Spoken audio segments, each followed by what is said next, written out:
নমস্কার বন্ধুরা, দিব্যজ্যোতি ওয়ার্ল্ডে সকলকে স্বাগত। আজ আবারও হাজির হয়ে গেছি আপনাদের সামনে একটি মজাদার রেসিপি শেয়ার করব বলে। আজকে আমার রেসিপির নাম কচুর বড়া। এই কচুর বড়া রেসিপিটি আমি একদম অভিনব উপায়ে তৈরি করেছি এবং খেতে কিন্তু খুবই সুস্বাদু হয়। আমরা অনেকেই আছি যারা কচু পছন্দ করি না, কিন্তু এই কচুর বড়া রেসিপিটি খেলে আরেকবার খেতে মন চাইবে, এমনই একটি রেসিপি। এই কচুর বড়া রেসিপিটি কেউ না জেনে খেলে এটি ফিশ ফ্রাই না কচুর বড়া কেউ ধরতেই পারবে না। তাহলে চলুন শুরু করি। এখানে আমি একটি কচুর মাথার দিক থেকে কিছুটা পরিমাণ কচু কেটে নিয়েছি। এখন আমি কচুটাকে ভালো করে ছুলে কেটে নেব। এই দেখুন বন্ধুরা, আমার কচু কাটা হয়ে গেছে।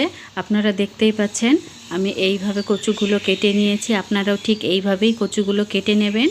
এই দেখুন, এইভাবে কচুগুলো কেটে নেওয়া হয়ে গেলে এখন আমি এর মধ্যে দিয়ে দেব লবণ। আমি এর মধ্যে দিয়ে দেব 1 চামচ লবণ। এই লবণ দিয়ে দিলাম, দিয়ে এবার কচুর সঙ্গে লবণটাকে খুব ভালো করে মেখে নেব। দেখুন, এইভাবে কচুর সঙ্গে খুব ভালো করে মেখে নেওয়ার পর আমি ঢাকনা দিয়ে রেখে দেব, যাতে কচুর থেকে কিছুটা জল বেরিয়ে যায়। এরপর আমরা আরেকটা পাত্রে এখানে দিয়ে দিলাম 2 চামচ চালের গুঁড়ো, আর এখানে দিয়ে দিলাম 4 চামচ বেসন। এরপর এখানে আমি দিয়ে দেব 1 চামচ রোস্টেড জিরে গুঁড়ো, 1 চিমটে লবণ, হাফ চামচ হলুদ গুঁড়ো। এবার সব কিছুকে একসঙ্গে খুব ভালো করে মিশিয়ে নেব। এই দেখুন, খুব ভালো করে মিশিয়ে নিচ্ছি। মেশানো হয়ে গেছে। এখন এর মধ্যে অল্প অল্প করে জল দিয়ে আমাদের ভালো করে একটা ঘন ব্যাটার বানিয়ে নিতে হবে। এই দেখুন, আমার ঘন ব্যাটার বানানো হয়ে গেছে।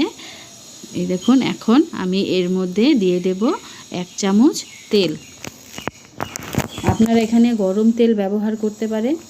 এই দেখুন, আমি তেল দিয়ে দিলাম। এবার আবার সব কিছুকে খুব ভালো করে একসঙ্গে মিশিয়ে নেব। মেশানো হয়ে গেছে। এই দেখুন, ওই দিকে আমি এখন কচুর ঢাকনাটা তুলে নিলাম।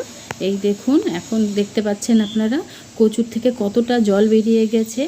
এই জলটা বেরোনোর জন্য আমাদের কচুটা গলায় লাগবে না। এইবার আমরা কচুর বড়াগুলো ভেজে নেব। আমরা কড়াই বসিয়ে দিয়েছি। কড়াইয়ে দিয়ে দিলাম পরিমাণ মতো তেল। তেল গরম হয়ে গেছে। এখন আমি কচুগুলো ব্যাটারে ডুবিয়ে ডুবিয়ে ভেজে নেব। এইভাবে ব্যাটারে ডুবিয়ে আমি এখন তেলের মধ্যে কচুগুলো দিয়ে দেব। দেখুন, এবার আমার কচুগুলো দেওয়া হয়ে গেলে একটি হাতার সাহায্যে গরম তেলগুলো কচুর উপর দিয়ে দেব, যাতে নিচে এবং উপরে সমানভাবে ফ্রাই হয়ে যায়। এই দেখুন, এখন কিন্তু অবশ্যই গ্যাসটাকে মিডিয়াম ফ্লেমে রাখতে হবে এবং এই পাশটা 5 মিনিট ভাজতে হবে। 5 মিনিট হয়ে গেছে। এখন আমি কচুর বড়াগুলো উল্টে দেব। এই দেখুন, এইভাবে উল্টে দিয়ে আবারও ঠিক একইভাবে এই উল্টো পাশটাও 5 মিনিট ভেজে নেব।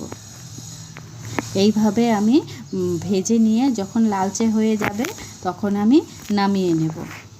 এই দেখুন, আমার বড়া কিন্তু লালচে হয়ে গেছে। এখন আমি নামিয়ে নিচ্ছি। এইভাবেই আমি সবগুলো বড়া ভেজে নেব।